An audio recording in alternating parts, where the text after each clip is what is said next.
नमस्कार, भारत वॉइस में आपका बहुत बहुत स्वागत है। आज हम बात करेंगे भारतीय रेल के बारे में।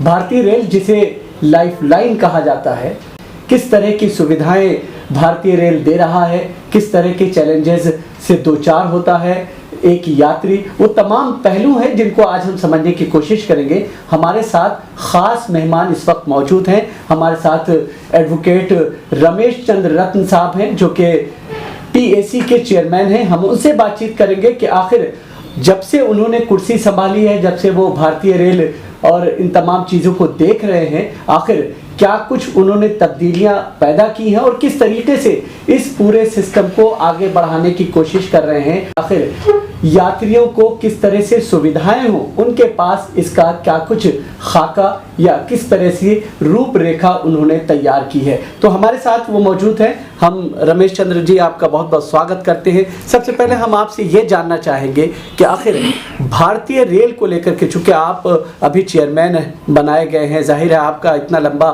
टाइम नहीं हुआ है, लेकिन फिर भी आप इसे किस तरह से देख रहे हैं? सबसे पहले तो देशाटन का प्रमुख यात्री सेवा का जो माध्यम है वो रेल है, रेल यात्रा है।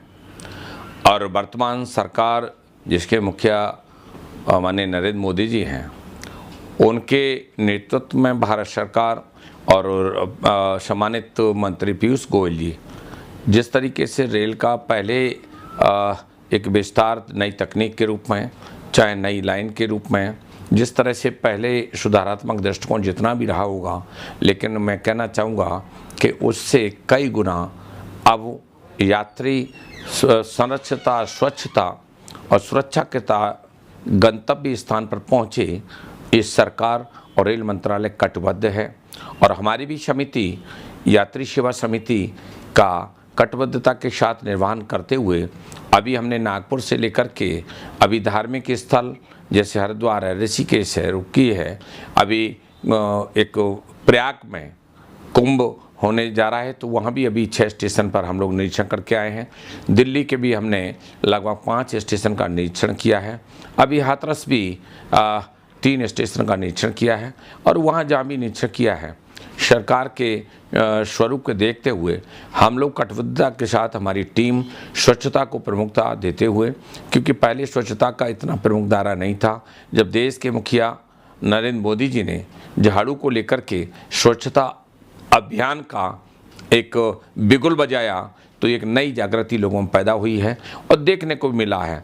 और अधिकारियों को भी हमने जहाँ जहाँ रेलवे स्टेशन पर जिस तरह की यात्री की सेवा से संबंधित catering, canteen, book stall, vendors, शौचालय, ये सारी चीज़ों को प्रमुखता से हम निरीक्षण करने में लगे हैं। और कभी देखा होगा कि रेलवे यात्रा पहले इतना सुरक्षित नहीं कही जाती थी, और आज पीयूष गोयल जी के नेतृत्व में कई बार अनेक घटनाएं घटी हैं, लेकिन उसका क्विक एक्शन भी हुआ है।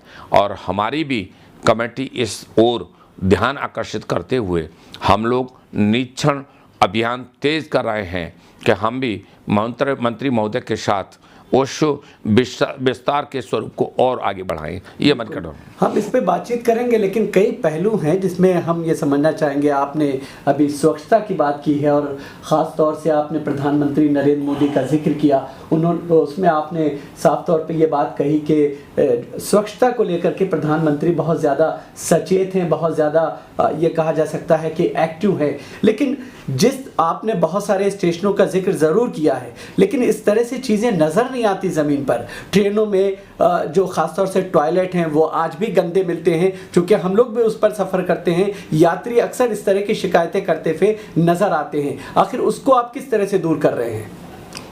ये कहना कतई गलत है कि टॉयलेट्स वगैरह या जहाँ भी, उसमें कैटेगरिकली स्टेशंस हैं।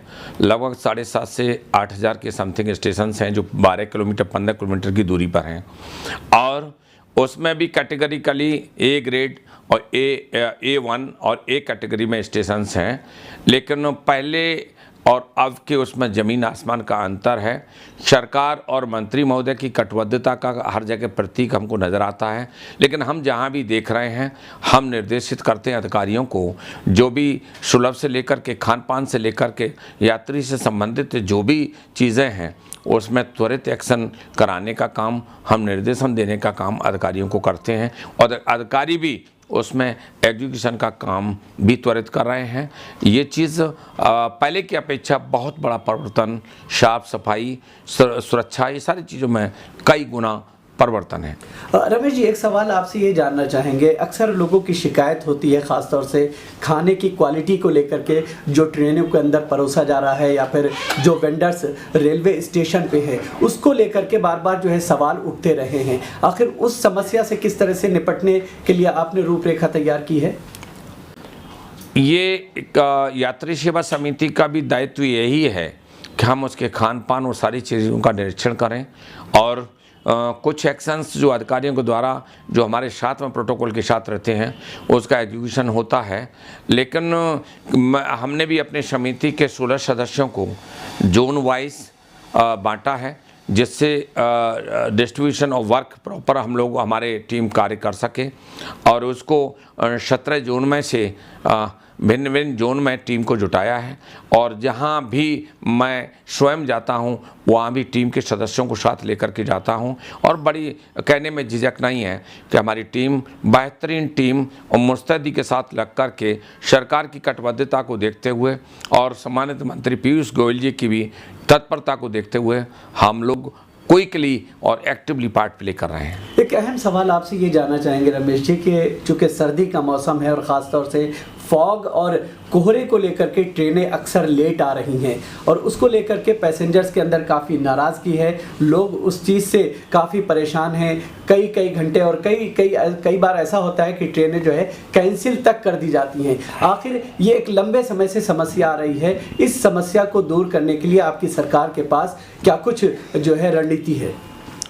स्टेशंस पर पहले प्रॉपर डिस्प्ले या स्क्रीन नहीं हुआ करती थी, अब प्रॉपर डिस्प्ले भी हैं जो टाइमिंगली और अनाउंसमेंट भी प्रॉपर है और जहां नहीं है हम उसे चेक करके उसे तुरंत एक्टिव करने का काम करते हैं। तो क्या उस डिस्प्ले से चीज़ें जो है ट्रेनें अपने राइट टाइम हो जाएंगी? देखिए, फॉग जो है सर्दी के टाइम पर फॉग से जो अब बहुत से पहले से काफ़ी बड़ा परिवर्तन है। पहले पटाखे चला करके एक उसको आगे बढ़ाने का काम करते थे, लेकिन तकनीकी काफ़ी परिवर्तित हुई है और इंजन्स में भी जिस तरह का जो है पहले कोयले और उसका नहीं है, इलेक्ट्रिकल है या डीजल है, तो पहले और अब में तो ज़मीन आसमान का फ़र्क है, परिवर्तन आया है और प्रतिपल हमारी सरकार और मंत्रालय नई तकनीकी में जुटी हुई है और परिवर्तन भी आया है। तो क्या हम ये माने कि नई तकनीक लाने के लिए जिस तरह से आप कोशिशें कर रहे हैं, लेकिन चूंकि ट्रेनें समय पर नहीं आ पा रही हैं, आप जो है बुलेट ट्रेन की बात करते हैं, आप जो है लोगों को सुविधाओं के नाम पे कहते हैं कि भारत में बुलेट ट्रेन हम लाने वाले हैं, लेकिन ट्रेनें अपने टाइम पे नहीं चल पा रही हैं। यात्रियों को ये जो दिक्कत होती है शायद ये सरकार नहीं समझ पा रही है या वजह क्या है?